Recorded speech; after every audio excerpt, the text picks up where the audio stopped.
Yeah. Well, it could be. It could be if the evolution of intelligence on Mars was accelerated by a factor of 2.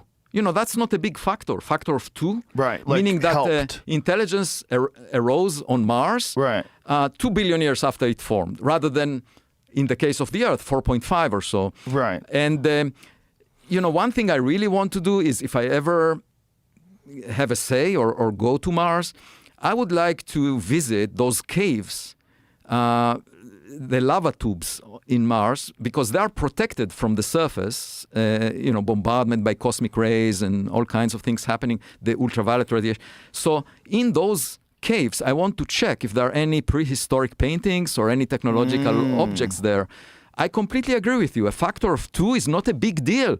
And you can ask also whether on Earth there was a sophisticated technological civilization before us that somehow, either through self-inflicted wounds or because of a natural catastrophe, disappeared.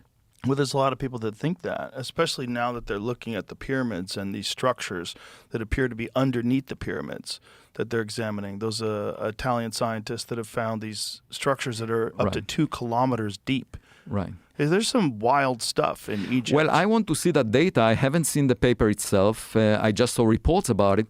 But definitely on Earth as well. And the problem of Earth is that documented human history is only 8,000 years old. Right. And 8,000 years, is just a millionth of the age of the Milky Way galaxy. It's nothing. Are you including things like Göbekli Tepe in that? Because that's 11,000 plus. So but it's not really documented in written form, Right. So I'm talking about, But you are correct that our knowledge of what happened on Earth is really limited, because the human species existed for a few million years, and we have documentation at the level of 10,000 years. If you go back to that, it would be 11,000. Not a lot. Not much more. Yeah. But the issue is actual evidence, right? There's just right. not a lot Exactly. of evidence because Exactly. a lot of evidence just gets swallowed by the Earth.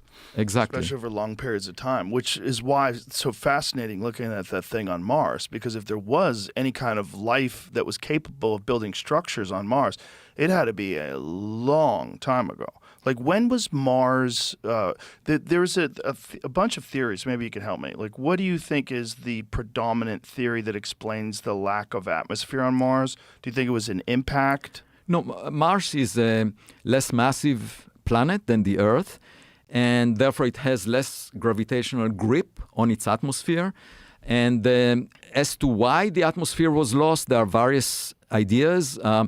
It may have to do with an eruption on the sun that removed it, or the magnetic field, the lack of a strong enough magnetic field to retain the atmosphere. We don't know for sure, but we know it happened about 2 to 2.5 billion years ago, at the middle of its life. Can I ask you this? At Yeah. 2.5 billion years, was it closer to the sun? No. It was roughly at the same place. The same distance? Yeah. Mhm. Yeah. Okay. Yeah. And then so 2.5 billion years ago, it lost its atmosphere. Yes. So if it did have life, that life would have to, so we would have to be looking at something that's literally 2+ billion years old, yes. the remnants of a structure, which also seems kind of unlikely, right? It also seems like there probably wouldn't be much there. I actually did a calculation.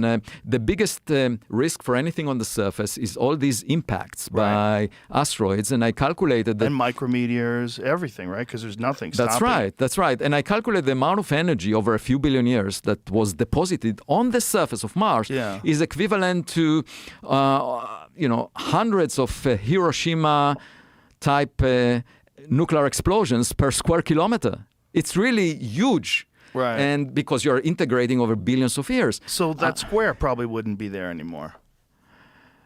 Well, there could be some relics that somehow stick, like it depends what it was originally, if the Empire State Building, even if after... it was enormous and made completely out of stone, like the pyramids. Maybe that's what would be left of it. Maybe. I think we should be definitely open-minded and guided by evidence. That's the key. Well, that's what's interesting is because that is evidence. That is evidence. We should go there clear the dust and see if it's just a rock that happened to be shaped like that. I mean, you could have rocks that are shaped like that. Let's bring it back to this.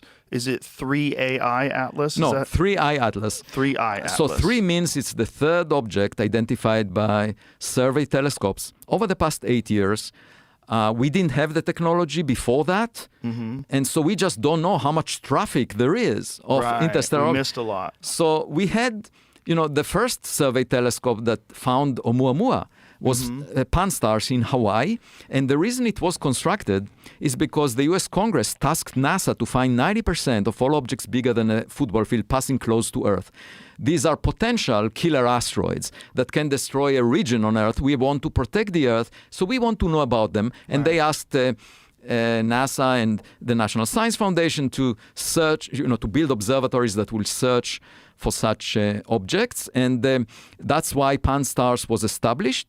And then it saw a near-Earth object, so they flagged it for that reason. And they realized it's moving too fast to be bound by gravity to the sun.